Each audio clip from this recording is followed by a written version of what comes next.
வணக்கம். ராமேஸ்வரம் ராமநாத சுவாமி திருக்கோவிலில் நவராத்திரி திருவிழா 9ஆம் நாளை முன்னிட்டு அம்பாள் கோனிரை கொற்றவை மகிஷாசுரமர்த்தினி திருக்கோலத்தில் பக்தர்களுக்கு காட்சியளித்தார். ராமேஸ்வரம் ராமநாத சுவாமி திருக்கோவிலில் நவராத்திரி விழா இந்த ஆண்டு 11 நாட்கள் காலையில் ஸ்ரீ சக்கர பூஜையும் மாலையில் 64 விதமான உபச்சாரம் கூடிய தீபாராதனை கோவில் குருக்கள் உதயகுமார் மூலம் நடைபெற்று முதல் நாளில் அம்பாள் முத்தங்கி சேவை திருக்கோலமாக பக்தர்களுக்கு காட்சியளித்தார். இதில் ஏராளமான பக்தர்கள் கலந்து கொண்டு அம்பாளை தரிசித்து வந்தனர். இந்தியாவில் 64 விதமான உபச்சாரங்களுடன் கூடிய பூஜை நடைமுறையில் இருப்பது ராமேஸ்வரம் ராமநாத சுவாமி கோவில் மட்டுமே. வருடத்தில் 4 விதமான நவராத்திரிகள் அனுஷ்டிக்கப்படுகின்றன.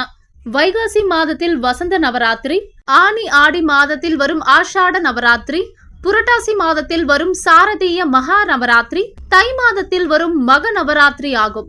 இதில் சாரதிய நவராத்திரி சிறப்பானது. வருடந்தோறும் தங்க ஸ்ரீ சக்கரம் கொண்டு வெள்ளிக்கிழமைகளில் பூஜை நடைபெறுவது ராமேஸ்வரத்தில் பாரம்பரியமானது. புரட்டாசி மாதத்தில் வரும் அமாவாசைக்கு மறுநாள் தொடங்கி இந்த ஆண்டு 11 நாட்களுக்கு கொண்டாடப்படும் பண்டிகை நவராத்திரி விழாவாகும். முதல் 3 நாட்கள் துர்கா தேவிக்கும், இரண்டாவது 3 நாட்கள் லக்ஷ்மி தேவிக்கும், மூன்றாவது 3 நாட்கள் சரஸ்வதி தேவிக்கு என 9 நாட்கள் நவராத்திரி விழாவாக கொண்டாடப்படுகிறது. ராமநாத சுவாமி திருக்கோவிலில் நவராத்திரி விழா அமாவாசையை என்று காப்பு கட்டுதலுடன் தொடங்கியது. முதல் நாளில் அம்பாளின் சக்தி பீடமாக சொல்லப்படும் ஸ்ரீ சக்கரத்திற்கு பால், பன்னீர், இளநீர், மஞ்சள், சந்தனம், திரவியம், தயிர், தேன் உள்ளிட்ட 16 வகையான அபிஷேக பொருட்களால் அபிஷேகம் செய்யப்பட்டது. அதன் பின்னர் அம்பாளுக்கு புடவை சாத்தப்பட்டு மலர்களால் அலங்கரிக்கப்பட்டு சிறப்பு பூஜை செய்தவுடன் தீபாராதனை நடைபெற்றது. அத்துடன் நவராத்திரி கொலு பொம்மைகள் அமைக்கப்பட்ட இடத்தை சுற்றுலா பயணிகள், பொதுமக்கள் கண்டு ரசித்தனர்.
எடுத்தவங்க அப்படி பின்னாடி வாங்க.